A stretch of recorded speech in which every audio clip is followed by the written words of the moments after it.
안녕하세요. 중앙선거관리위원회 선거연수원 장성훈 교수입니다. 만나서 반갑습니다.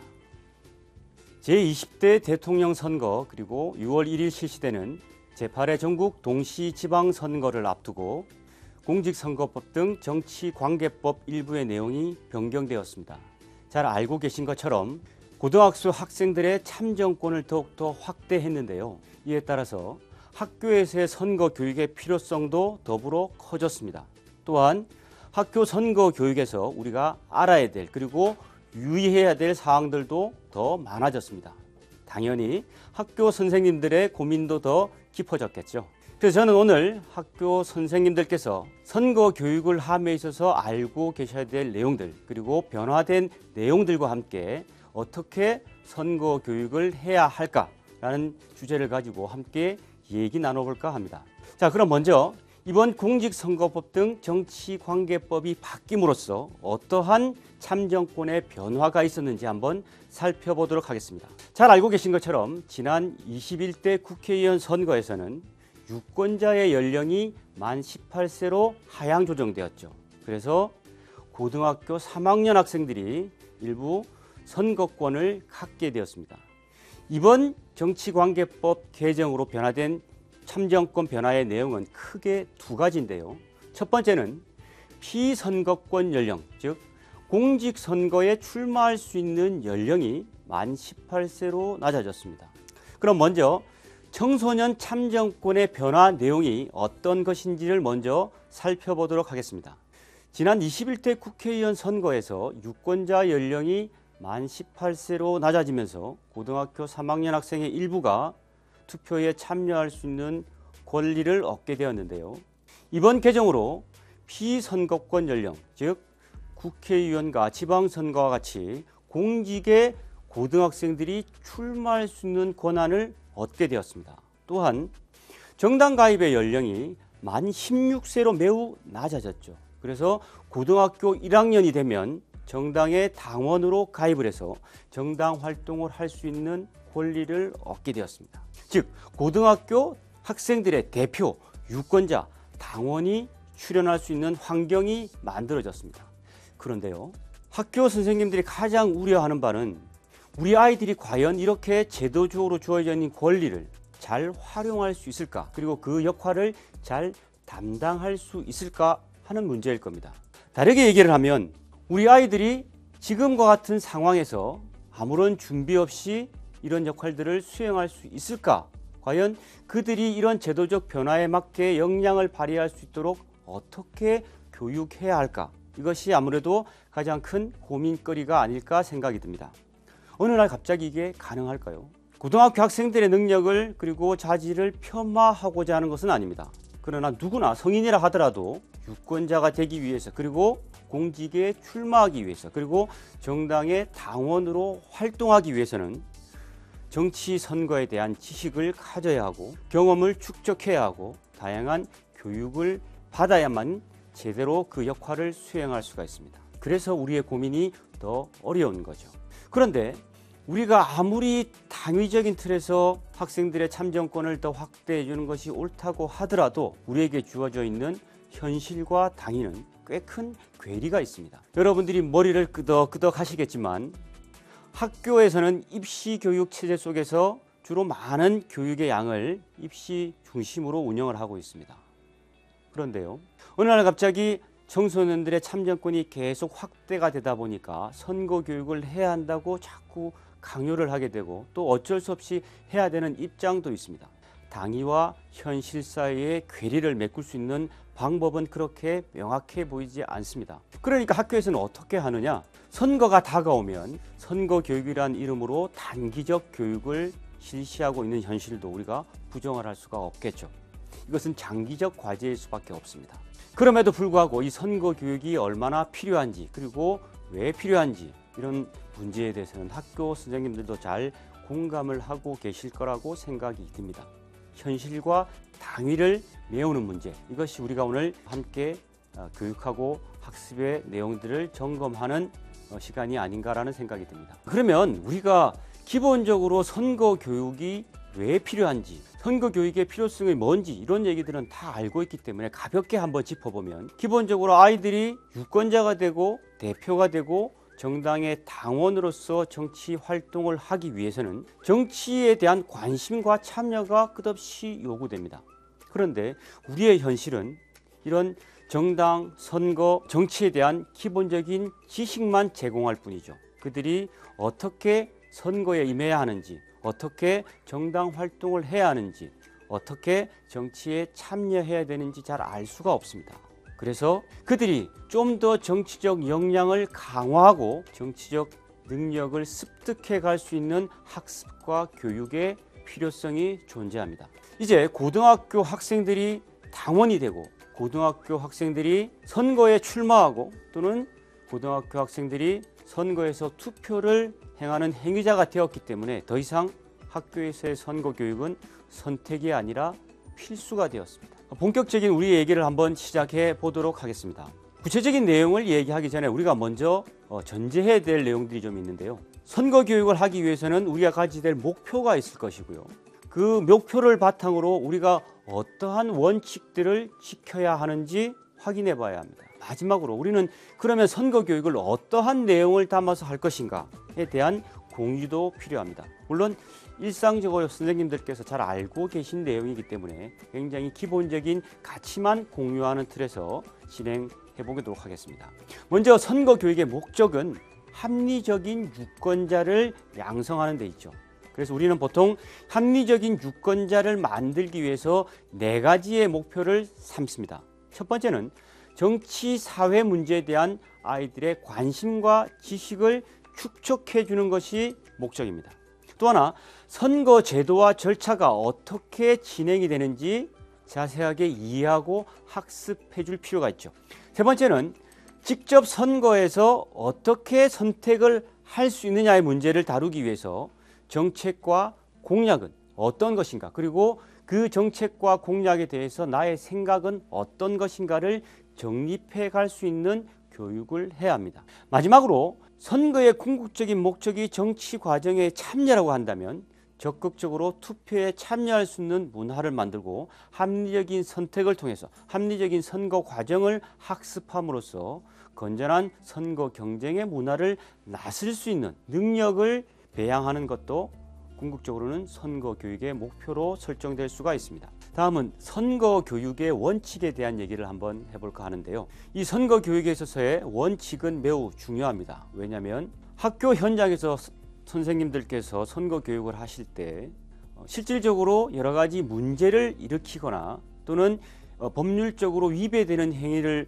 하게 됨으로써 처벌을 받는 경우들이 가끔 일어나게 되는데, 이것이 바로 선거 교육의 원칙에서 위배되었기 때문입니다. 선거 교육의 원칙은 크게 4가지로 구분해 볼 수가 있는데요. 첫 번째는 정치적인 중립을 반드시 지키셔야 합니다. 이건 너무나 잘 알고 계시는 내용일 텐데요. 정치적으로 어떻게든 중립을 지켜야 한다는 것은 우리가 법에 정해져 있는 교원들의 중립 원칙이 나와 있기 때문이고요. 법률적으로도 위반이 되면 처벌을 받을 수 있는 상황입니다. 우리가 선거 교육을 할 때 2번째로 지켜야 할 원칙 중에 하나는 정보를 제공함에 있어서 다양성과 균형성을 제공해야 한다는 겁니다. 우리 선생님들은 아이들에게 좀 더 좋은 선거 교육을 위해서 다양한 정보를 주고자 하고 또는 여러 가지 실질적인 정보를 제공하고자 하는데, 그 과정에서 특정 정당의 특정 후보자의 정보가 내 의도와 관계없이 더 많이 제공이 되는 경우에는 논란이 될 수 있음을 잊어서는 안 되겠습니다. 세 번째 원칙은 우리 학교 선생님들께서 더 잘 아실 텐데요. 학습의 근본적인 목표는 주체적으로 이루어질 때 더 큰 효과를 가져온다는 거죠. 그래서 선거 교육 또한 주입식 교육이 아니라 아이들이 직접적으로 생각하고 토론하고 논하면서 자기가 주체적으로 학습을 할 때 더 큰 효과를 가져오기 때문에 주체적 학습의 원칙을 지켜주시는 것을 권합니다. 마지막으로는 선거 교육이라는 것이 참여와 경험을 통해서 이루어지는 거기 때문에 실질적으로 우리가 체험적 학습에 좀 더 많은 방법을 활용하는 게 좋겠다, 이런 얘기를 드릴 수가 있겠는데요. 이것은 사실은 너무나 잘 알고 계시는 내용이고 실질적으로도 이루어지는 내용입니다. 그러나 학교의 현실 때문에 어려움이 있죠. 그래서 선생님들께서 이 주어진 현실 내에서 선거 교육을 하실 때 이왕이면 참여와 체험, 학습, 실천이라는 내용들을 좀 더 머릿속에 두시면 더 좋을 것 같습니다. 그러면 우리는 선거 교육을 할 때 주로 어떤 내용들을 할까요? 선거 교육은 사실 다양하게 이루어져야 합니다. 그러나 앞서 말씀드린 것처럼 우리가 학교 현실을 고려하면 쉽게 이런 걸 다 포함해서 교육하라고 말하기는 어렵습니다. 그래서 우리가 일반적으로 할 수 있는 그리고 가장 기본적으로 해야 할 선거 교육에 대한 내용을 몇 가지만 말씀드려 보겠습니다. 우선은 학교에서 늘 사회과를 중심으로 해서 교육을 하고 계신 내용일 텐데요. 선거의 의미, 제도, 절차 이런 일반적인 선거에 대한 지식을 교육하셔야 하겠죠. 더 중요한 것은 실질적인 선거 교육이 되기 위해서는 현실 속에서 일어나는 선거 이슈에 대한 정보를 어떻게 습득을 하고 어떻게 합리적으로 선택을 하는가의 문제에 집중을 좀 하실 필요가 있습니다. 세 번째는 실질적으로 우리가 정당에 가입을 하고 공직선거에 출마를 하고 유권자로서 투표를 해야 하기 때문에 실제 정치, 선거, 정당이 현실에서 어떻게 작동하고 있는지에 대한 얘기들을 함께 교육하시면 좋을 것 같습니다. 마지막으로는 앞에서 얘기했던 선거의 원칙, 선거의 목표와 다 맥을 같이 하는데요. 궁극적으로 선거 교육은 올바른 합리적인 유권자를 양성하는 것이기도 하지만 궁극적으로는 우리가 올바른 선거 문화를 만들고 합리적인 경쟁과 질서를 만들어내는 선거 문화의 형성에도 중요한 의미가 있습니다. 그래서 마지막 선거 교육의 내용은 선거 참여, 실천, 선거 문화 형성 등의 내용들을 담으면 좋겠다라는 말씀을 드리겠습니다. 자, 그럼 이제 본격적으로 우리가 선거 교육에서 해야 할 구체적인 내용들에 대한 설명을 한번 해보겠습니다. 가장 기본이 되는 것은 선거 제도에 대한 이해일 텐데요. 사실 선거 제도의 이해를 단시간에 설명을 할 수는 없습니다. 그러나 우리가 기본적으로 각 선거 때가 되면 알려줘야 될 기본 정보들이 있겠죠. 예를 들면 곧 있을 제20대 대통령 선거에 관해서는 대통령의 임기가 몇 년인지 그리고 중임이 되는지 되지 않는지에 대한 기본적인 정보와 지식이 있어야겠죠. 선거교육에서 선거의 내용을 따로 분리해서 놓고 본다면 대통령 선거에서는 한 표라도 많으면 당선이 되는 단순 다수제를 사용하고 있다는 내용도 알려주셔야 할 것 같고요. 무엇보다도 선거의 직전 시간이 거의 당면했을 때는 우리가 직접 선거를 그리고 투표를 어떻게 해야 되는지에 대한 내용들을 정보들을 제공해 주셔야 되는데요. 잘 알고 계신 것처럼 이번 제20대 대통령 선거는 다음 달 3월 9일 수요일에 실시가 됩니다. 우리 선생님들께서는 늘 투표에 참여하셨기 때문에 잘 알고 계시겠지만 우리 아이들은 직접 투표를 하지 않았기 때문에 소소한 기본 정보에 대해서도 많이 모르는 경우들이 있기 때문에 너무 간과하지 마시고 작은 내용이라도 전달해 주시기를 바랍니다. 우선 투표 시간은 모든 공직선거가 마찬가지입니다만 오전 6시부터 오후 6시까지죠. 우리 아이들이 잘 모르는 내용 중에 하나는 사전 투표라는 것이 존재한다는 겁니다. 그래서 선거일을 기준으로 5일 전부터 이틀 동안 이번 선거의 기준으로 두면 3월 4일과 5일 금요일과 토요일에 사전 투표가 실시가 됩니다. 이 사전 투표는 사전에 신고가 없더라도 전국 어느 곳에 있는 사전 투표소에 가시면 신분증만 있으면 투표를 할 수 있다는 제도 꼭 설명해 주시기를 바라겠습니다. 투표 방법에 있어서도 우리가 조금 전에 얘기했던 선거일 투표, 사전 투표 외에도 제외 투표, 그리고 거소 투표, 선상 투표 등이 존재하고 있다는 사실은 알려주시는 것이 좋을 것 같습니다. 만약에 시간이 좀 더 지나서 6월 1일 있을 지방선거를 앞두고 있다면 이 지방선거에 관련된 얘기들을 전해주시면 되겠죠. 다음에는 아이들이 투표에 참여하기 위해서 기본적으로 알고 있어야 될 투표 과정에 대해서 간략하게 설명해 드리겠습니다. 아이들은 좀 낯설어 할 수 있기 때문에 선거 교육 과정에서 간단하게라도 설명을 해 주는 것이 좋을 것 같은데요. 투표소에 도착을 하시면 신분증을 준비하셔야 하고요. 신분증을 가지고 투표소 입구에 들어가면 먼저 본인 신분 확인을 하죠. 그리고 신분을 확인을 하고 거기다 날인을 하거나 사인을 하면 투표용지를 줍니다. 이 투표용지를 가지고 기표소에 있는 투표를 할 수 있는 기표 가림막 속으로 들어가서 꼭 비밀 투표의 원칙에 따라 기표를 하셔야 하고요. 기표가 끝나고 나면 잘 접어서 보이지 않게 투표함에 넣은 다음에 나오시면 됩니다. 이 얘기를 간단한 얘기긴 합니다만 아이들에게는 가볍게 설명해 주는 것이 좋겠다 이런 생각이 듭니다. 그런데 이제 우리가 이 투표소의 절차에 대해서는 대부분 다 잘 알고 있는데요. 이 투표 시에 유의해야 될 사항에 대해서 가끔씩 놓치고 있는 경우들이 있습니다. 몇 가지 중요한 포인트만 제가 짚어드리겠습니다. 첫 번째, 오늘날처럼 이렇게 코로나가 횡행한 시대에 반드시 엄수해야 될 내용은 방역 수칙을 철저히 지키는 거겠죠. 이 코로나 시대의 투표 뒤에 다시 제가 말씀을 드리도록 하겠습니다. 학생들에게 알려야 될 첫 번째 유의사항은 꼭 신분증을 지참해야 하고 신분증이 없으면 투표에 참여할 수 없다는 점, 그리고 이때 허용이 되는 신분증이 별도로 있다는 점 꼭 알려주셔야 합니다. 두 번째는 가끔 아이들은 장난스럽게 자기의 투표지를 이렇게 그냥 들고 나오는 경우들이 있을 수가 있는데요. 비밀 투표를 꼭 엄수해야 한다. 반드시 지적해 주셔야 합니다. 세 번째는 투표소 내에서는 잡담을 하거나 질서를 어지럽히는 행위를 할 수 없기 때문에 엄숙하고 정숙하게 투표에 참여해 줄 것을 부탁해 주면 고맙겠습니다. 마지막으로는 기표소 내에서 투표 용지를 찢는 행위에 대해서 많은 논란들이 있는데요. 아이들이 처음으로 투표에 참여하다 보면 이것을 기념하기 위해서 남들 모르게 기표소 내에서 자기 투표 용지를 촬영하는 경우들이 가끔씩 있습니다. 그런데 이것은 엄격하게 법으로 금지되어 있는 행위고 처벌까지도 받을 수 있는 행위이기 때문에 각별히 유념해야 한다고 꼭 지적해 주시기를 바라겠습니다. 그러면 이제 가끔 우리가 이제 학교에서 선생님들 교육을 하다 보면 신분증 중에서 선거 때 활용할 수 있는 허용되는 신분증에 대한 논란이 조금 있는데요. 가장 대표적으로는 주민등록증, 아이들이 사용하는 학생증, 청소년증도 투표 시에는 허용되는 신분증이면 알고 계셔야 합니다. 그 외에도 우리가 여권이라든지 여러 가지 국가에서 공인하는 신분증들은 투표소에서 허용이 되기 때문에 자기가 가지고 있는 국가공인 신분증들을 활용하시면 되겠습니다. 무엇보다도 우리가 이 투표와 관련해서 학교 선생님들께서 잘 교육해 주셔야 되는 내용이 올바른 투표 방법인데요. 지난번 대통령 선거 때 무려 13만 표 이상이 무효표가 되는 사례가 있었습니다.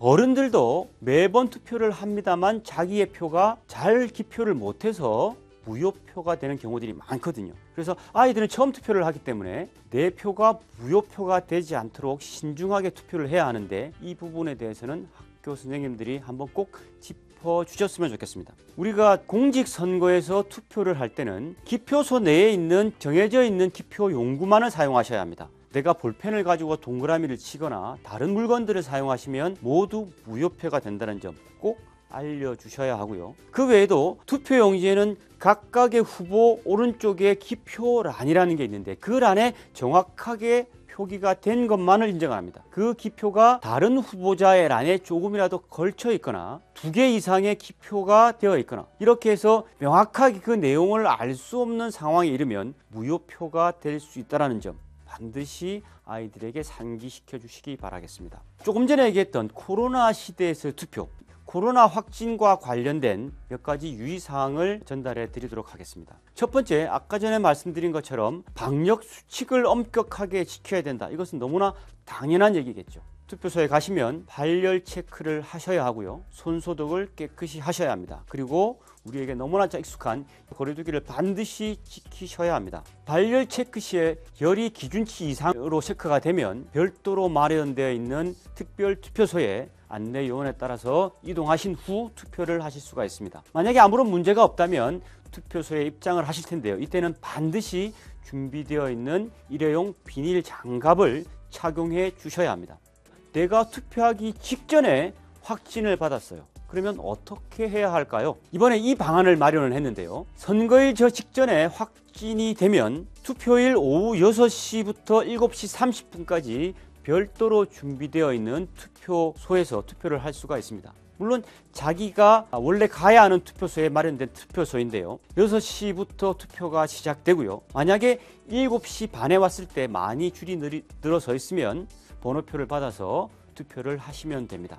그러나 7시 30분이 초과돼서 투표소에 도착을 하시면 투표는 할 수 없다는 점 꼭 기억하시기 바랍니다. 자, 그럼 이번 공직선거법 그리고 정치관계법 개정으로 달라진 몇 가지 내용, 많은 의문점들이 있는 내용인데요. 우리 학생들 후보자, 학생들 당원들, 그리고 학생들 유권자의 자격에 대한 문제부터 그들이 어떠한 활동을 할 수 있는지, 무엇을 유의해야 하는지 등에 대한 얘기를 한번 함께 해보도록 하겠습니다. 먼저 유권자, 후보자, 당원의 자격인데요. 우리가 유권자, 후보자, 당원의 자격은 그 기준일이 있습니다. 이 기준일을 명확히 해주셔야 합니다. 일단 유권자와 후보자는 선거일이 기준입니다. 그러니까 선거일을 기준으로 만 18세가 되면 내가 투표에 참여할 수 있고 그 공직선거에 후보자로 참여할 수가 있습니다.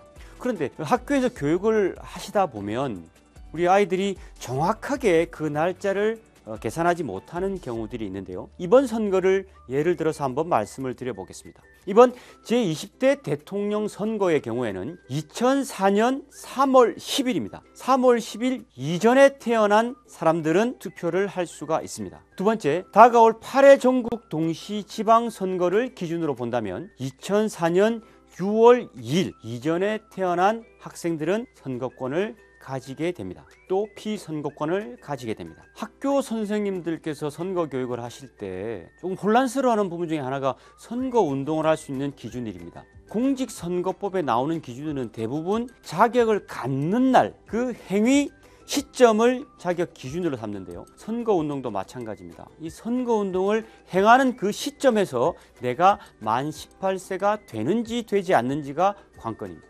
예를 들어 내가 이번 선거에서 투표권이 있습니다. 그런데 선거 열흘 전에 내가 선거운동을 하려고 하면 그 선거운동을 하는 그 기점에 만 18세가 되어야 합니다. 그런데 그 행위 이후에 선거일 전날 만 18세가 된다면 선거운동을 할 수 없겠죠. 그것은 위법한 행위가 됩니다. 그래서 자격을 갖는 일, 그것은 행위를 하는 그 날이다. 투표를 하는 행위는 선거일을 기준이고요. 후보에 출마하는 것은 선거일을 기준으로 내가 선택을 받는 거기 때문에 선거일을 기준으로 한다. 또 선거운동은 선거운동을 하는 그 행위 시점을 기준으로 한다. 똑같겠죠. 정당에 가입하는 연령이 만 16세인데요. 이 정당의 당원으로 가입할 수 있는 기준일도 역시나 내가 가입하는 그 순간 만 16세 이상이 되어야 한다는 겁니다. 그 해가 아니라 내가 그 행위를 하는 그 시점에서 내가 만 16세가 되어야 한다. 꼭 기억하시고 아이들에게 잘 교육해 주시기를 바랍니다. 다음은 청소년 유권자들의 선거운동에 대한 얘기를 좀 해보겠습니다.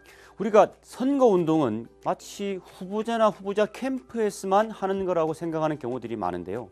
공직선거법에서는 대한민국에서 선거권을 가지고 있는 유권자는 누구나 선거운동을 할 수 있도록 하고 있습니다. 선거운동이라는 것은 어떤 후보자가 당선되거나 당선되게 하거나 또는 당선되지 못하게 하는 행위 모두를 포함하는데요. 아까 전에 말씀드린 것처럼 내가 선거권을 가지고 있고 선거운동을 하는 그 행위 시점에 만 18세가 된다면 꼭 후보자나 캠프의 선거 사무원이 아니더라도 일반 유권자들도 모두 선거운동을 할 수 있는데요. 그럼 어떻게 할 수 있느냐? 선거운동이라는 것은 제한되어 있습니다. 유권자들이 할 수 있는 선거운동은 후보자나 선거 사무원들이 할 수 있는 선거운동과 구별되어 있는데요. 유권자들이 할 수 있는 선거운동은 말로 하는 선거운동, 그리고 전화로 하는 선거운동, 그리고 인터넷과 같은 기기를 통해서 할 수 있는 선거운동은 자유롭게 허용이 됩니다. 그런데 이런 것들은 너무 간단한 내용이라서 다 잘 알고 계시겠지만 아이들과의 선거 교육에서 반드시 지켜야 하는 내용들, 그리고 아이들에게 꼭 주지시켜야 하는 내용들이 있는데요. 그것은 할 수 없는 또는 하지 말아야 하는 선거운동입니다. 한번 구체적인 내용을 살펴보겠습니다. 가장 대표적인 것이 허위 사실을 유포하는 겁니다. 그리고 거짓 비방에 가까운 얘기들을 유포하는 겁니다. 우리가 자유롭게 자기의 의사와 표현을 할 수 있는 것이 법으로 정해져 있는 선거운동이긴 하지만 그 내용이 허위나 거짓이나 비방이나 이런 내용들을 포함하고 있으면 처벌을 받을 수 있기 때문에 특별히 유의해야 한다고 꼭 교육해 주시기를 바라겠습니다. 학교에서 나타나는 아이들의 선거운동과 관련된 얘기들이 질문이 많이 들어오는데요. 대표적인 게 몇 가지가 있습니다. 우리가 아까 전에 말씀드린 것처럼 유권자들이 할 수 있는 선거운동은 제한되어 있기 때문에 후보자들이 입고 다니는 점퍼를 내가 아는 사람이 줬다고 해서 입고 다니거나 후보자들의 명함을 학교에서 아이들 친구들에게 전달한다는 이런 행위들은 할 수가 없습니다. 또 아까 전에 말씀드린 것처럼 SNS와 같은 뉴미디어를 통해서 특정 정당이나 후보자에 대한 확인되지 않는 내용을 퍼뜨리는 행위도 불법 행위에 해당됩니다. 현장에서 얘기를 하다 보면 가끔 나오는 질문 중에 내가 말로 하는 선거운동이 가능하다고 그러니까 이 반 저 반 이 교실 저 교실을 돌아다니면서 하는 운동은 어때요? 라고 하는데 그것은 호별 방문에 해당되기 때문에 금지하고 있습니다. 선거 때가 되면 우리가 선거 여론조사가 많이 나오잖아요. 그죠? 선거 여론조사의 내용을 이렇게 내가 지지하는 후보가 잘 나오면 전달하는 경우들이 많은데 이 경우에도 중앙선거관리위원회 선거 여론조사 심의위원회에서 공식적으로 등록되어 있는 결과는 객관적인 데이터를 그대로 전달할 수가 있는데 여기에 등록되지 않은 불법적인 선거 여론조사 결과를 오용하거나 잘못 활용해서 전달을 하게 되면 위법 행위로 처벌받을 수가 있다는 점 꼭 아이들에게 알려주시면 좋겠습니다. 두 번째로 제가 말씀을 드릴 것은 청소년 후보자들이 과연 어떻게 활동을 할 수 있는가, 어떤 내용들이 있는가 선생님들이 많이 궁금해 하실 텐데요. 첫 번째 말씀드리고 싶은 것은 후보자 등록과 관련된 겁니다. 만 18세가 되면 선거일을 기준으로 후보가 될 자격이 있기 때문에 누구든지 법에 정할 수 있는 제한된 조건에 해당되지 않는다면 후보자로 등록을 할 수 있는데요. 우리가 만 18세 되는 학생들이 선거에서 후보자로 등록을 하려고 그러면 너무 기간이 짧잖아요. 그래서 우리나라에는 모든 후보자들은 예비 후보자 등록 제도라는 게 있습니다. 그래서 꼭 선거 기간이 되지 않더라도 예비 후보자로 등록을 하면 선거운동의 몇 가지들을 할 수가 있거든요. 그래서 이것도 마찬가지로 예비 후보자의 등록도 선거일을 기준으로 만 18세가 되는 학생들은 예비 후보자로 등록할 수 있다는 점 알고 계셔야 합니다. 그 행위를 하는 그 시점에 만 18세가 되어야 선거운동을 할 수 있다고 했는데요. 그러면 제가 선거일에는 만 18세가 되어서 예비 후보자로 등록을 했는데 선거운동을 하는 기간에는 만 18세가 아닌 경우가 있겠죠. 이 경우에도 예비 후보자로 등록한 후보자들에 한해서 선거운동을 똑같이 할 수 있도록 허용하고 있습니다. 그래서 내가 선거운동을 하는 시점에 만 18세가 되지 않더라도 선거일을 기준으로 만 18세가 되어서 후보자로 등록을 했다면, 예비 후보자로 등록을 했다면 자유롭게 선거운동을 할 수가 있습니다. 두 번째, 아이들이 조금 고민스러운 부분이 이런 거거든요. 공직 후보자로 나갈 수는 있다고 했는데 그러면 제가 공직 후보자로 나가서 그 필요한 차량, 장비 이런 것들을 어떻게 막 구입할 수가 있나요? 이렇게 질문하는 경우들이 있는데요. 민법상으로 미성년자의 경우에는 법정 대리인의 허가가 필요합니다. 아니면 성년인 회계 책임자를 선임을 해서 그를 통해서 계약을 하거나 구입을 하셔야 합니다. 그러나 성년인 경우에는 관계가 없겠죠. 우리 청소년 후보자들이 되면, 예비 후보자들이 되면 어떠한 선거운동을 할 수 있을까요? 똑같습니다. 이건 뭐 청소년이라고 해서 후보자가 됐을 때 다른 성인 후보자들과 차이점을 둘 이유가 하나도 없겠죠. 그래서 여러분들이 늘상 보던 건데요. 선거 사무실을 마련할 수도 있고 그리고 명함을 배부할 수도 있고요. 나에 대한 지지를 호소할 수가 있습니다. 이런 것들이 일반적으로 예비 후보자 등록 기간 이후에 할 수 있는 선거 운동인데요. 본격적으로 선거 기간이 되면 후보자 등록을 하고 난 이후에 정해진 시간, 그래서 선거 운동 기간이 개시가 되면 다양한 선거 운동을 할 수 있습니다. 자세한 내용들은 선거관리 홈페이지에 보면 후보자가 할 수 있는 선거운동 자세하게 나와 있으니 이것을 참조해서 아이들에게 구체적인 내용들을 전달해 주시는 것이 필요하겠죠. 자, 다음은 당원에 대한 얘기를 좀 해보겠습니다. 우리 학교 선생님들께서 만 16세가 되면 정당의 당원으로 가입할 수 있다고 하니까 사실 굉장히 난감해 하시는 분들도 많이 계십니다. 만 16세면 고등학교 1학년인데요. 고등학교 1학년 이상의 학생들이 정당의 당원으로 가입을 활동을 하면 그 과정에서 잘못된 불법 행위를 하지는 않을까, 아니면 가입하는 과정에서 문제는 없을까 등등 여러 가지 우려가 있을 텐데요. 우리가 만 16세 이상이 되면 당원 가입을 하는 것뿐만 아니라 그 정당의 당직자로 취임을 할 수도 있습니다. 그런데요, 그러니까 우리가 만 18세 이상은 당연히 정당에 가입할 때 별 문제가 없는데요. 만 18세 미만의 청소년, 고1, 1, 고2 이런 학생들이 정당의 당원으로 가입을 하고자 한다면 법정 대리인의 동의가 필요합니다. 이 점 꼭 알려주셔야 합니다. 만 16세가 되었다고 해서 내가 정당의 당원으로 가입할 수 있는 자격을 가지고 있다는 걸 알게 되면서 자기가 개인적으로 막 이렇게 정당에 가입을 해버리면 만 18세 미만인 경우 그것이 위법한 행위가 될 수가 있기 때문입니다. 다음은 당원 가입 후에는 어떤가? 우리가 당원으로 가입이 되면 당연히 당원이 되기 때문에 당비를 납부할 수도 있습니다. 그리고 후원금을 기부할 수도 있습니다. 그리고 후원금을 기부해 달라고 고지할 수도 있고 안내해 줄 수도 있습니다. 단 하나, 우리가 후원금이라는 것은 후원에서만 모금을 할 수 있기 때문에 학생들이 당원이라고 직접 후원금을 모금하거나 아니면 내가 후원금을 받아서 전달을 하거나 그것을 매개하는 행위, 이런 행위들은 금지되어 있기 때문에 잘 안내를 해 주셔야 합니다. 우리가 이제 당원으로 가입이 되면 일상적으로 통상적인 정당 활동이라는 것이 가능합니다. 예를 들면 정당의 계획에 의해서 정당의 경비로 정당의 정책을 홍보하는 활동, 이런 것들을 할 수가 있고요. 우리가 지금 현재 자기가 소속된 정당에서 추진하는 정책이라든지 정책 현안에 대한 여러 가지 주장이라든지 입장이라든지 그리고 당원 모집이라든지 이런 기타 등등 여러 가지 행위들을 할 수가 있습니다. 그리고 통상적인 정당 활동과 관련된 인쇄물, 시설물, 광고 등을 이용해서 정당 활동을 할 수도 있습니다. 그런데 이때 꼭 알아두셔야 할 내용이 하나가 있는데요. 아이들의 이런 정당의 통상 활동이라고 하는 행위들이 특정 후보를 지지하거나 추천하거나 반대하는 등의 선거운동에 이르게 되면 처벌을 받습니다. 그래서 일상적으로 통상적으로 가능한 정당 활동이 어떤 것이 있는지 그리고 그것이 어떤 경우에 선거운동으로 오용될 수 있는지를 잘 구분할 수 있도록 하셔야 합니다. 그리고 만 18세 미만인 경우 우리가 정당에서 이루어지는 당내 경선에 장내 경선 활동을 할 수가 없는 제약을 두고 있습니다. 만약에 내가 정당의 당원으로 가입했다 하더라도 만 18세 미만이라면 국민들이 참여하는 경선, 그런 경선에 관련된 경선 활동, 어떤 예비 후보자를 추천하거나 지지하거나 이런 활동들을 할 수가 없는데요. 다만 우리 소속 당원들끼리만을 대상으로 하는 경선이라면 만 18세 미만의 학생이라도 경선 운동에 참여할 수가 있습니다. 지금까지 바뀐 공직선거법 그리고 정치관계법에 따라 나타난 청소년들의 유권자 그리고 정당의 당원 그리고 후보자로서의 몇 가지 아셔야 될 내용들을 전달해 드렸습니다.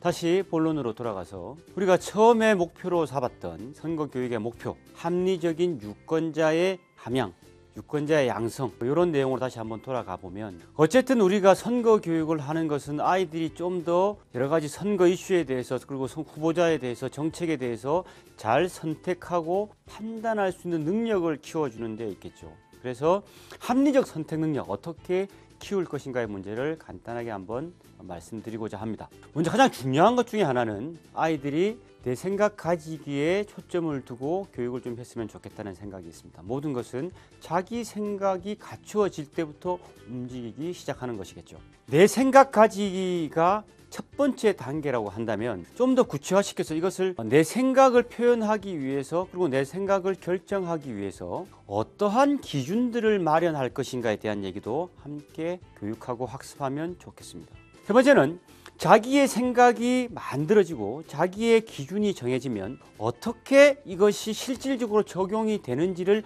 확인할 수 있는 과정이 필요합니다. 예를 들면 내가 선호하는 영역에 있어서 각 정당이 가진 정책이 정당이 제시하는 정책이 내 생각과 맞닿는 지점이 어디쯤일까? 무엇이 동일하고 무엇이 다를까? 동일하지 않다면 어떤 측면에서 유사점이 있을까? 아니면 차이점이 있을까를 생각해 볼 필요가 있겠죠. 한 발 더 나가 보겠습니다. 만약에 내 생각이 정해졌다고 하면 이제는 다른 사람들과의 생각을 교류하고 그 사람들과의 관계 속에서 대화 속에서 내가 해결해야 될 것이 무엇인지를 고민할 수 있는 시간들을 많이 제공을 해줘야겠죠. 물론 현실적으로는 매우 어려운 일이라는 걸 잘 알고 있습니다. 그러나 당위적인 얘기를 좀 해보겠다. 첫 번째는 다른 사람들의 지식과 의견을 참고하실 필요가 있겠죠. 그래서 내 선택이 다른 사람들과 어떻게 다른지를 논할 수 있는 기회를 학교 교육 과정에서 가능한 많이 주시는 것이 좋겠다, 이런 생각이 들고요. 학교 선생님들과 입장을 같이 이렇게 해본다 그러면 학교 선생님들이 이렇게 선의적인 입장에서 다양한 생각들을 주고받도록 만들기는 하는데, 그래서 그때는 내 입장이 어떤 것인가를 명확하게 표현할 수 있어야 합니다. 그래야 우리 아이들이 서로의 생각들을 교환하고 무엇이 옳은지 무엇이 나쁜지를 다시 한번 확인해 볼 수가 있겠죠. 세 번째는 우리가 토론이 얼마만큼 중요하다는 걸 잘 알고 있으면서도 토론의 기술이나 방법에 대해서는 많이 모르는 경우들이 있습니다. 그래서 때로는 건전한 토론이 싸움으로 변질되기도 하고, 그래서 합리적인 근거를 바탕으로 해서 논리적으로 설득하고 대화하는 방법들을 그런 교육 속에서 함께 가르치는 것이 매우 중요하겠다라는 생각이 듭니다. 합리적인 유권자, 합리적인 선택이 가능한 유권자로서의 능력을 함양하기 위해서 반드시 필요한 것 중에 하나가 정보인데요. 이 선거에서도 마찬가지겠죠. 선거 정보를 어떻게 습득하고 활용하느냐에 따라서 우리의 합리적인 선택이 가능한지 그렇지 않은지 판단할 수 있을 것 같은데요. 사실 요즘에는 너무 많은 정보가 쏟아지면서 오히려 합리적인 선택을 방해하는 경우들이 많습니다. 우리 선생님들께서 어떻게 하면 좀 더 객관적이고 합리적인 정보를 습득할 수 있는지 그 방법을 선거 교육을 통해서 알려주시는 것이 중요합니다. 우리가 이런 얘기가 있잖아요. 아이들에게 물고기를 잡아다 주는 것이 아니라 물고기를 잡을 수 있는 방법을 알려줘야 한다라는 것처럼 선거 정보의 습득도 마찬가지라는 생각이 듭니다. 그래서 몇 가지 대표적인 사례들을 한번 말씀드려 보겠습니다. 가장 일반적인 것이 정당의 홈페이지를 둘러보는 건데요. 각 정당들이 어떠한 이념을 추구하고 있는지, 어떠한 정책들을 중요시하는지 두루두루 살펴볼 수가 있습니다. 그 외에 우리가 가장 간단하게 선거 기간에 각 정당이나 후보자의 특징들을 알 수 있는 것은 선거 벽보와 같은 것들이죠. 혹시 아이들이 학교 교육 때문에 시간이 부족하다면 최소한 선거 벽보가 걸려있는 곳들을 돌아보면서 어떤 후보가 어떤 공약을, 어떤 슬로건을 내세우고 있는지라도 살펴보기를 권장드리고요. 선거 정보를 얻는 데 있어서 TV 토론만큼 중요한 것이 없지 않나 하는 생각도 듭니다. 선거 정보는 짧은 시간이긴 하지만 각 정당의 후보들이 나와서 자기들이 생각하는 국가적 비전과 정책들을 설명하고 서로 공방을 벌이기 때문에 좀 더 객관적으로 시청자의 입장에서 또는 유권자의 입장에서 그들의 생각을 비교해 볼 수 있는 좋은 정보의 출처가 될 수 있을 거라고 생각이 됩니다. 그 이외에도 보면 선거관리위원회 다양한 정보들을 제공하는 루트들이 많습니다. 이걸 알아두시면 좀 도움이 될 텐데요. 선거관리위원회 홈페이지에 가서 또는 정책 공약 마당이라고 치시면 각 정당의 주요한 공약들이 제시가 됩니다. 이것을 보면 짧은 시간에 일목요연하게 정당이나 공약을 비교할 수 있는 사이트고요. 그 외에 선거관리위원회에서는 사이버 선거 역사관이라는 걸 운영하는데, 이것이 역시나 포털에서 사이버 선거 역사관이라고 치면 나오는데요. 여기에 가면 선거의 절차들을 가상 체험을 할 수도 있고 역대에 있었던 다양한 선거에 관련된 내용들을 찾아볼 수도 있습니다. 좀 더 상세한 내용을 후보자별로 보고 싶을 때는 우리가 잘 알고 있는 후보자의 선거 공보를 살펴보는 것도 매우 중요한 방법이겠죠. 이런 것들을 아이들에게 알려주면서 선거에 대한 정보의 중요성 잘 교육하시면 좋겠습니다. 이때 우리가 꼭 유의하셔야 할 점들이 있죠. 선거 정보의 다양성과 균형성을 잘 유지하셔야 됩니다. 우리 선생님들께서는 전혀 특정한 의도가 없음에도 불구하고 다양한 정보를 준다고 줬는데 아이들이 받아들일 때는 왜 저 선생님은 특정 정당 또는 특정 후보자에 관련된 내용들을 이렇게 많이 주지? 저 선생님은 이 정당을, 이 후보를 지지하는 거 아니야? 이렇게 오해를 하면 선생님들의 순수한 의도, 원칙과는 달리 잘못된 결과들이 나타날 수 있고 그에 따른 여러 가지 만향이 있을 수 있기 때문에 각별히 유의하시기를 부탁드리겠습니다. 합리적 선택에 있어서 가장 중요한 것 중에 선거 때가 되면 정책을 또는 공약을 어떻게 비교하는가 하는 게 중요하잖아요. 사실 우리가 후보자 선택에만 너무 매몰되어 있고 직접 우리 삶에 영향을 줄 정책이나 공약이 어떻게 다른지, 우리에게 어떤 영향을 줄 건지를 고민하는 데 굉장히 부족한 면이 좀 있습니다. 그래서 어릴 때부터 처음 선거를 경험할 때부터 이 공약을 중심으로 후보자나 정당을 평가할 수 있는 능력들을 좀 키워야 합리적인 유권자로 성장해 갈 수가 있는데요. 그래서 우리가 정책 비교하는 방법 이런 것들을 선거교에서 많이 활용하시기를 바라겠습니다. 제가 몇 가지 강의 때마다 몇 번씩 얘기하던 사례들을 PPT에 띄워놨는데요. 첫 번째로는 우리가 대선 때가 되면 100개가 넘는 공약들이 막 후보자별로 쏟아집니다. 다 볼 수 없어요. 그래서 아이들에게 야 공약만 꼼꼼히 따져보고 투표해 이렇게 얘기하는 것은 굉장히 사실 어려운 일인 것 같고요. 그래서 모든 공약을 다 볼 수 없다면 최소한 각 후보나 정당에서 제시하는 10대 공약이라도 한번 비교해 보는 것은 어떨까라고 하는 방법을 추천하는 것도 좋을 것 같습니다. 두 번째는 이 공약들 중에서 우리가 좀 더 중요하게 생각하는 것이 뭔지 특정 분야를 선택해서 비교해 보는 것도 좋을 것 같고요. 내 개인적 입장에서 본다 그러면 이 10대 공약에서 우선순위를 매겨서 우선순위가 가까운 후보나 정당이 어디에 있는지를 살펴보는 것도 중요하겠죠. 그런데 우리가 어른들도 마찬가지인데요. 너무 편견에 사로잡혀서 정책이나 공약을 평가하다 보면 잘못된 판단을 하는 경우들이 생깁니다. 그래서 학생들 상호 간에 각 주어져 있는 중요한 이슈를 땡겨와서 함께 토론하거나 얘기를 나눌 수 있는 과정을 만들어 주는 것도 좋을 것 같고요. 이때 선생님은 엄격하게 중립적 입장을 견지하시는 것이 매우 중요합니다. 우리가 각 언론사들에서 보면 각 후보자별 정당별 정책 공약들을 비교하는 기사들이 많이 있고요. 또는 각 정당이나 후보자들의 이념 정책을 이렇게 조사한 지표들이 또 있습니다. 이런 것들도 잘 추려서 아이들에게 정보도 제공하고 토론도 하게 할 수 있고 생각할 수 있는 기회를 주면 좋겠죠.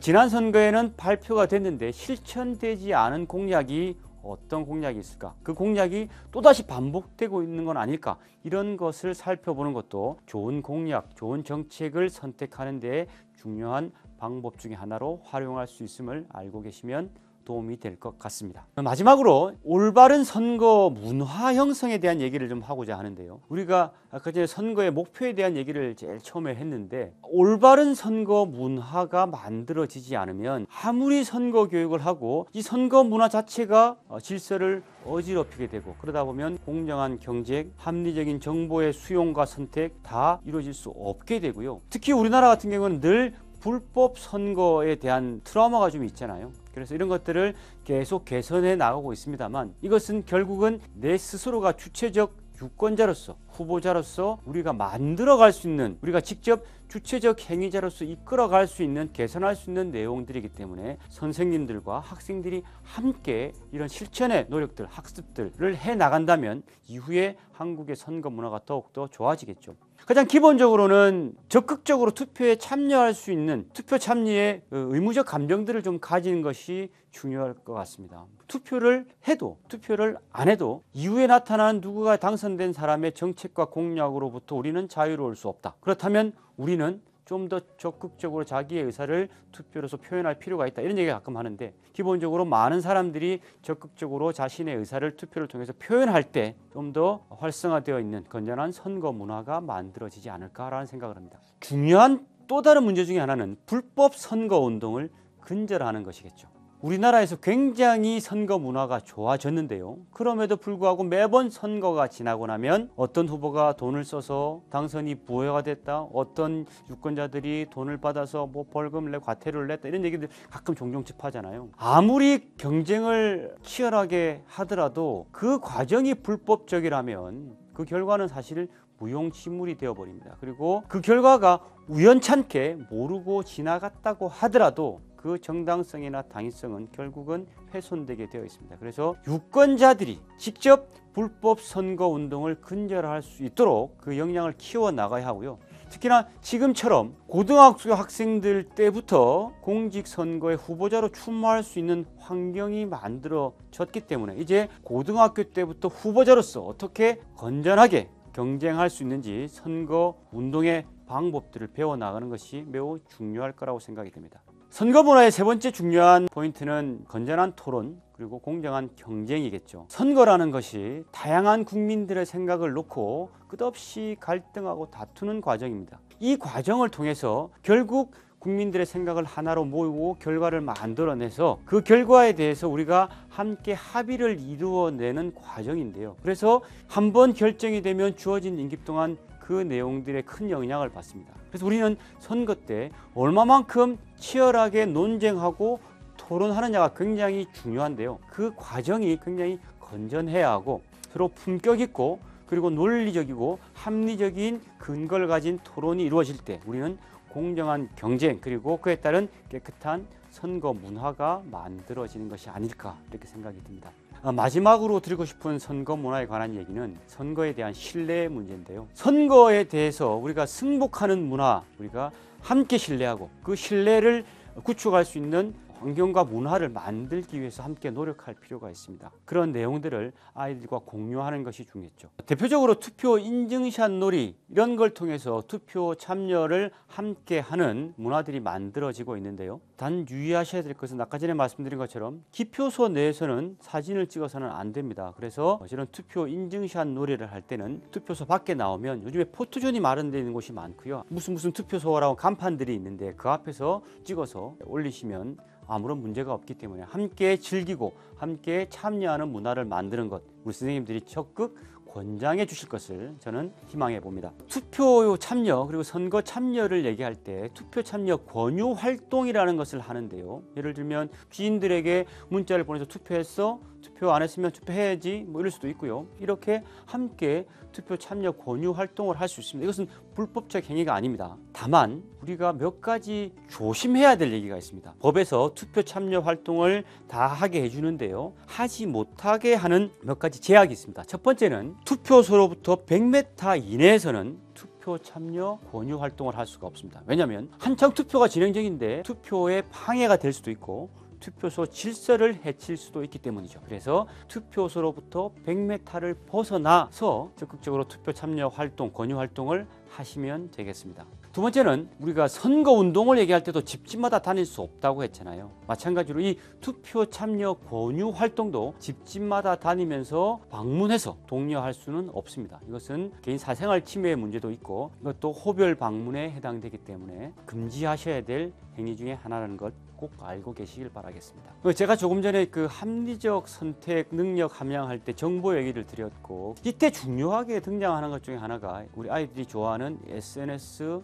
뉴미디어의 활용이죠. 그래서 요즘에 여러분들 자녀들을 보시거나 학생들을 보시면 유튜브를 통해서 정보를 많이 얻는 경우들이 많습니다. 그런데 문제는 이런 미디어들을 활용하는 것은 굉장히 좋은데 이 미디어의 활용이 확대가 되면서 나타나는 부작용들이 꽤 많더라는 겁니다. 그래서 예를 들면 뉴미디어 속에 나타나는 비난, 욕설의 문제. 제가 아까 전에 다른 건 선거운동을 할 때 문제가 안 될 수가 있는데 가장 중요하게 경계해야 될 것이 허위사실, 거짓 이런 거라고 그랬잖아요. 처벌을 받을 수 있는 행위입니다. 조심하셔야 하고요. 이 과정에서 극단적인 표현이나 평가들이 막 나돌면서 편향적인 사고가 붙여지는 확정 편향이라는 것이 더 강화되는 경우가 생깁니다. 이런 것들도 우리가 경계해야 될 얘기 중에 하나죠. 그래서 우리가 이런 뉴미디어를 어떻게 잘 활용하느냐 이런 문제에 대해서도 선생님들께서 한 번쯤은 꼭 짚어 주셔야 하는데요. 우리가 선거 정보를 활용할 때는 출처를 분명하게 확인하셔야 하고요. 그리고 깐깐하게 정보를 분석할 수 있는 능력을 키워야 합니다. 설령 다른 사실, 잘못된 사실이 있다면 그것을 찾아서 함께 나누는 것도 필요하겠죠.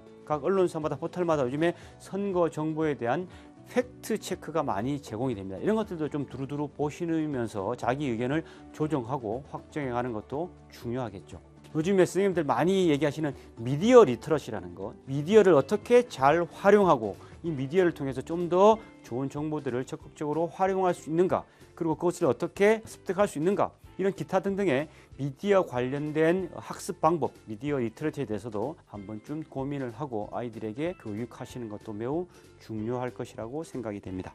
지금까지는 이제 학생들에 대한 얘기들을 쭉 했는데요. 우리 선생님들에 관한 얘기를 좀 마지막으로 해볼까 합니다. 교육 공무원 그리고 사립학교 교원들은 선거 운동을 할 수 없느냐 이런 문제를 가지고 논쟁을 많이 피기도 하는데요. 사실 굉장히 이 부분은 제가 얘기를 하면서도 이게 불편한 영역 중에 하나입니다. 교육 공무원 그리고 사립학교 교원들의 선거 운동 관련돼서는 위헌 소송이 한번 있었죠. 이전에 헌법재판소에서 심판을 했는데 그때 나온 결론이 이런 거예요. 학교에 있는 교육 공무원이나 사립 교원들은 그 근무 시간 내외를 가리지 않고 학생들의 인격 그리고 기본 생활 습관 형성에 중요한 영향을 미치는 사람들이다라는 거죠. 그래서 그 선생님들의 기간이나 태양이나 방법이나 이런 걸 전부 다 불문을 하고 일체적으로 이 선거운동을 금지시키지 않으면 제한적으로 그 방법을 통해서 목적 달성을 할 수 없다, 불분명하다. 이것이 헌법재판소의 원칙입니다. 그래서 과잉 금지 원칙을 위배해서 선거운동의 자유를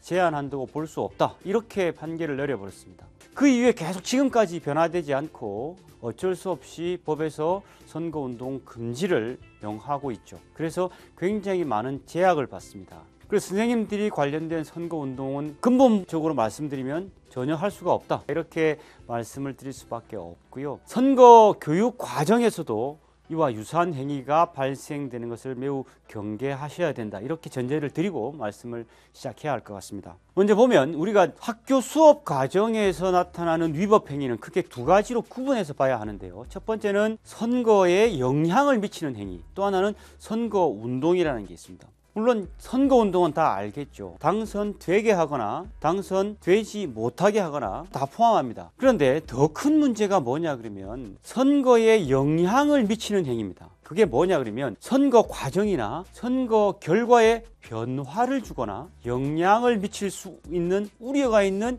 일체의 행동, 이렇게 규정을 하고 있어요.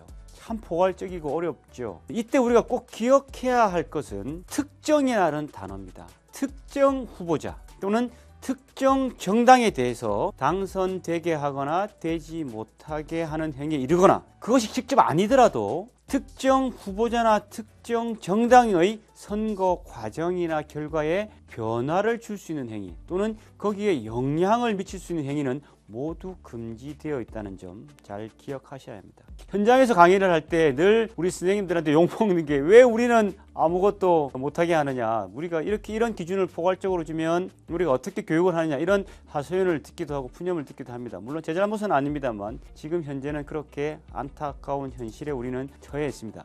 구체적인 내용들을 좀 보겠습니다. 수업 과정에서 당연히 해야 되지 말아야 될 얘기들이겠죠. 특정 정당, 특정 후보자는 머릿속에 딱 넣어두시고요. 이들을 위한 지지나 반대 당연히 안 되겠죠. 공약 사항을 언급하거나 공유하는 것 가능할까요, 하지 않을까요? 사실은 이게 선거 교육에서 반드시 필요한 거잖아요. 그런데 이 경우에 특정 정당, 특정 후보자에 관련된 공약이 더 많이 언급되거나 공유되거나 전달이 되면 이것은 선거운동 또는 선거에 영향을 미치는 행위에 이르는 결과를 가져올 수 있습니다. 홍보 부탁은 당연하겠죠. 특정 정당이나 특정 후보자에 대해서 지지를 부탁하는 게 안 되고요. 가끔 이런 경우들이 있습니다. 아이들에게 현장의 학습을 위해서 특정 정당이나 특정 후보자의 강연회 또는 연설에 이런 것들을 가라고 권유할 수 있잖아요. 그런데 그 경우에도 선거법에 있어서 선거운동이나 다양한 위반 행위에 대한 판결 또는 결정을 할 때는 보면요, 내 의도는 관계없습니다. 그 메시지를 받은 사람이 어떻게 수용하고 받아들였냐에 따라서 판단을 합니다.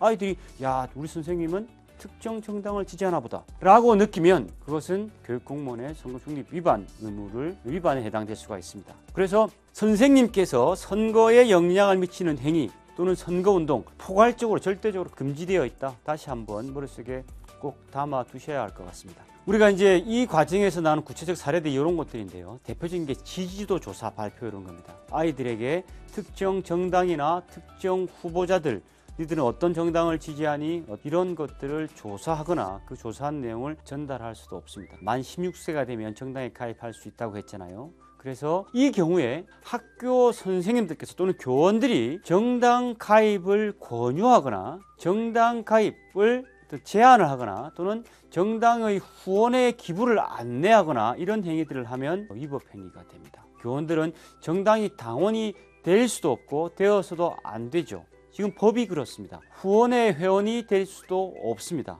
이 점을 꼭 기억하시고 본인뿐만 아니라 아이들에게도 정당 가입 권유, 후원의 기부 안내 이런 것들 절대 삼가시기를 바라겠습니다. 이번 공직선거법 개정으로 유권자들, 청소년들의 참정권 확대가 된 것과 관련해서 우리 선생님들이 또 하나 고민하는 것이, 현장에서의 고민 중에 하나가 뭐냐 그러면 고등학교 학생들이 참정권이 확대되면서 학교 입장에서 또는 학교 관리자의 입장에서는 혹시 학교가 그런 활동의 장으로 잘못 활용이 되거나 오용되지 않을까에 대한 걱정이 많으신 것 같습니다. 그래서 지난번 국회의원 선거 때도 이런 질문을 많이 받았는데요. 학교에서 선거 운동이 일어나거나 다양한 활동들이 벌어지면 어떻게 해야 하나, 이것은 법으로 막을 수 없나, 이렇게 되어 있는데요. 법으로 엄격하게 선거 운동에 제한하는 범위에 들어가지는 않습니다. 그런데 가장 중요한 원칙이 하나 있습니다. 학교의 관리자는 학생들의 학습권을 제1의 기준에 두고 그 시설이나 출입을 제한하고 통제할 수 있다는 겁니다. 또한 시설 이용을 거부할 수 있다는 겁니다. 물론 이런 행위를 하실 때는 학교장이 교육관계 법령 또는 내부 지침을 따라야 합니다. 그러나 무엇보다도 학교의 질서를 유지하고 학생들의 학습권 그리고 교사들의 교육권을 보장한다는 측면에서 적극적으로 학교의 출입 제한, 통제, 시설 이용 거부 이런 것들을 할 수 있다는 점 기억하시면 되고 유동적으로 적용을 하시면 될 것 같습니다. 또 하나의 문제는 학교 내에서 선거운동, 정당활동 이런 경우에 학교 관리자의 의사에 반하지 않는 범위 내에서는 가능하다, 이렇게 말씀을 드리는데요. 그래서 학교 관리자의 의사가 굉장히 중요합니다. 이 학교 관리자의 의사도 학생들의 학습권이 제일 우선되는 기준이 되어야 한다. 이것을 잊지 않으시길 바라겠습니다. 자, 여기까지가 제가 기본적으로 준비한 내용들인데요. 지금부터는 현장에서 제가 강의를 다니면서 학교 선생님들이나 아이들로부터 받았던 몇몇 질문들을 중심으로 Q&A를 한번 하면서 정리해 볼까 합니다. 가장 많이 나오는 질문 중에 하나가 이 SNS를 이용한 선거운동에 관련된 내용인데요. 카카오톡 이런 거 많이 쓰잖아요. 이런 카카오톡을 통해서 아이들의 생각들을 모아볼 수 있을까요? 이런 질문들을 많이 합니다. 그런데 그게 이제 지지도 조사라는 표현으로 나오는데요. 카카오톡을 이용한 지지도 조사 할 수 없습니다. 공식적으로 주어져 있는 여론조사 기관에서 하는 선거 여론조사 외에는 우리가 지지도 조사를 하거나 그 지지도 조사했던 결과를 퍼나르거나 이런 것들은 할 수가 없다는 점 꼭 알고 계셔야 할 것 같습니다. 새롭게 공직선거법이 바뀌고 고등학교 학생들이 이제 후보자로 등록을 할 수 있게 되다 보니까 이런 질문들을 많이 합니다. 학생 예비 후보자들이 어떤 선거운동을 할 수 있나요? 라고 질문 많이 하는데요. 학생들이 자격을 갖추고 예비 후보자로 등록을 하게 되면 자신들의 이름이나 사진이 붙어 있는 명함들을 나눠줄 수도 있고요. 그 다음에 선거 사무실을 만들 수도 있고 어깨띠를 두르고 자기를 지지하는 호소를 할 수 있습니다. 그 구체적인 선거운동 방법은 중앙선거관리 홈페이지에서 예비 후보자 선거운동 이렇게 치면 쭉 나옵니다. 학생들의 입후자에 관련돼서 대리인 동의 여부에 대한 질문들이 가끔 나오는데요. 우리가 선거일에 만 18세가 되면 입후보 자격이 있다고 했잖아요. 그래서 이번 지방선거 때 내가 만 18세가 되기 때문에 입후보 하려고 하는데요. 이때 부모님의 동의가 필요하냐고 묻습니다. 그런데 만 18세 미만 청소년이라 하더라도 입후보 과정에서는 대리인의 동의, 이 학부모의 동의가 필요하지는 않습니다. 선거에 입후보하는 경우에 해당 지역 관할선거관리위원회에다가 등록을 하게 되는데요. 이 관할선거관리위원회에 문의를 하시면 예비 후보자 등록을 하는데 필요한 서류들을 다 잘 알려주거든요. 관련 절차들을 도움을 받아서 후보자로 등록할 수 있다고 안내해 주시면 고맙겠습니다. 후원에 관련돼서도 가끔 질문이 나오는데요. 학생 후보자들이 출마를 하는데 돈이 많이 들잖아요. 제가 가지고 있는 돈으로 충당이 안 되는데 어떻게 이런 돈을 조달할 수 있을까요? 라고 하면서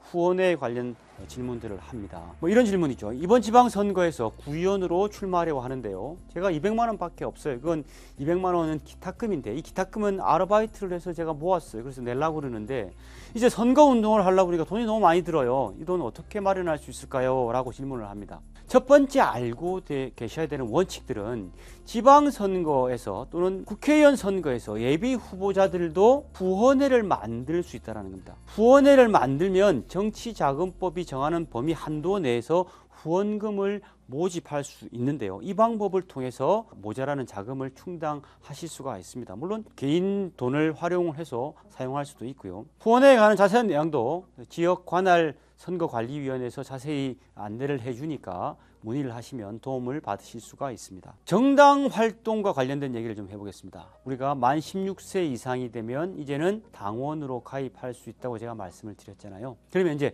고1 학생이 이렇게 묻습니다. 제가 고1인데요. 제가 속한 정당에서 이번 지방선거 시장 후보를 당원들만 대상으로 투표를 해서 선출을 하려고 합니다. 그러면 제가 할 수 있는 경선 운동 방식이 있나요? 이렇게 질문을 합니다. 만 18세 이하의 미만의 고등학생들은 경선 선거 운동을 할 수 없다고 말씀드렸어요. 그런데 단 만 18세 미만의 학생이라도 정당 내에 있는 당원들만을 대상으로 하는 경선 활동은 할 수 있다, 이렇게 제가 말씀을 드렸는데 기억하시는지 모르겠습니다. 그래서 질문과 같이 고등학교 1학년 만 16세 학생이 당원으로 가입한 이후에 당원들만을 대상으로 하는 경선에서는 만 16세 이상의 학생이라면 소속 당원을 대상으로 하는 정당의 경선 활동을 할 수 있습니다.